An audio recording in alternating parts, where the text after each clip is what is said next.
வழக்கறிஞர் தம்பி நாகராசன், தம்பி சத்யராஜின் தந்தை ஐயா ராஜாவுக்கு வீர வணக்கம் செலுத்த வருகை தந்துள்ள அனைத்து போராளிகளுக்கும் விடியல் சட்ட மையத்தின் சார்பில் வணக்கங்களை தெரிவித்துக் கொள்கிறேன்.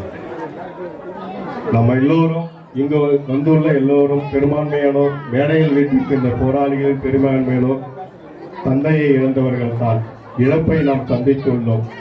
இழப்பில் இருந்துதான் நாம் வலிமை பெறுவோம், இழந்த பிறகுதான் நாம் தெளிவு அடைவோம் என்பது போல தம்பி நாகராசன், சத்யராஜ், இதற்கு முன் நீங்கள் இந்த சமூகத்திற்கு உங்கள் தந்தை இருந்து உங்களை குடும்பத்தை பார்த்து கொண்டால் நீங்கள் சமூகத்திற்கு உங்களை அர்ப்பணித்தீர்கள். இதற்கு பிறகு நீங்கள் குடும்பத்தை பார்க்க வேண்டிய சூழ்நிலையிலும் சமூகத்திற்கும் மிக வலிமையோடு போராட வேண்டும் என்று கேட்டுக்கொண்டு, ஐயா ராஜாவை நான் ஒரு வாக்குவாதத்தில் தான் இருவரும் சந்தித்துக் கொண்டோம். போலூரில் தேவாலயத்தில் நடந்த இறப்பில் ஐயா ராஜா அந்த இறப்பின் சடலத்தை பெற வந்து அங்கு தேவாலயத்தின் சார்பாக நான் பேச போய் இருவருக்கும் பெரும் வாக்குவாதம். அப்பொழுது நாகராஜ் என்னிடம் கிட்ட வந்து, அண்ணா அப்பா நான் அப்படின்னு ஒரு வார்த்தை அப்போதான் அறிமுகமானோம். ஐயா மன்னிச்சுங்க, நானும் வந்து பேச வேண்டியதுல உங்களிடம் கோபமாக பேசிட்டேன் என்பது பேசிய நேரத்தில் அவருடைய மன வலிமை, இந்த மக்களுக்காக இந்த பிள்ளைகளை அர்ப்பணித்த அவருடைய மன வலிமை எங்களுக்கு அப்பொழுது தென்பட்டது. அண்ணன் வர்கீஸ் அண்ணன் நினைவுபடுத்தியது போல 8 ஆண்டுகளுக்கு முன்பு ஐயா ராஜாவையும் சாதி கலவரத்தில் சிறைப்படுத்தப்பட்ட போது பிணை எடுத்தோம். 1 ரூபாய் கூட வாங்காமல் பிணை எடுத்தோம் என்பதை விட வரலாற்றில் நான் 13 ஆண்டு சட்டப்பணியில், எனது வரலாற்றில் எனது சட்டப்பணியில் ஊரு சேரி எனதான் SCST வழக்கு போடப்படுகிறது. இந்த சேரி மக்கள் வெளிவந்த பிறகுதான் எதிர்த்தரப்பான ஊர் மக்கள் 10 நாட்கள் கழித்து வெளிவந்தார்கள் என்பதை நாங்கள் பெருமையோடு சொல்லிக் கொள்வோம்.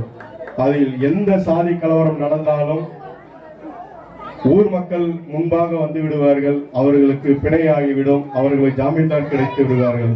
ஆனால் சேரியிலே கவுண்டர் கேஸ்ல மாட்டின வெளியெடுக்கிறதுக்கு அவங்க 10 நாள் பொறுத்து தான் வருவாங்க. வரலாற்றில் முதல் முறையாக இந்த மண்ணில் இருந்து இந்த மக்களை எடுப்பதற்கு நாங்கள் பிணை எடுத்த பிறகுதான் 10 நாட்கள் கழித்து ஊர் மக்கள் பிணையில் வந்தார்கள் என்பதை பெருமையோடு சொல்லிக்கொண்டு, இங்கு மட்டுமல்ல, அண்ணல் அம்பேத்கர் கூறுவது போல, நான் கற்ற கல்வி என் சமூகத்திற்கு பயன்படவில்லை எனில் என்னையே நான் சுட்டுக் கொள்வேன் என அண்ணல் அம்பேத்கர் கூறுவது போல, நாங்கள் கற்ற கல்வியில் 10க்கும் மேற்பட்ட சாதி கலவரத்தில் 1 ரூபாய் கூட வாங்காமல் விடியல் சட்ட மையம் பிணை எடுத்துள்ளது.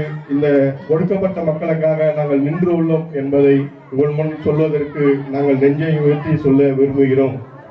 இது வெறுமனை பன்னீரால் மட்டும் முடியவில்லை.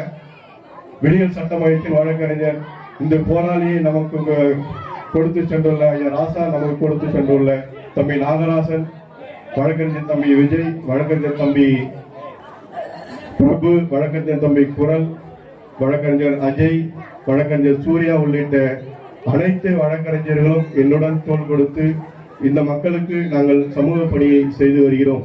உங்களை போன்ற சான்றோர் பெருமக்களிடமிருந்து நாங்கள் பாடங்களை கற்கின்றோம். நாங்கள் திரையுலக தலைவர்களை பார்த்து வளரவில்லை, உங்களை போன்ற போராளிகளை பார்த்து நாங்கள் வளர்ந்தோம்.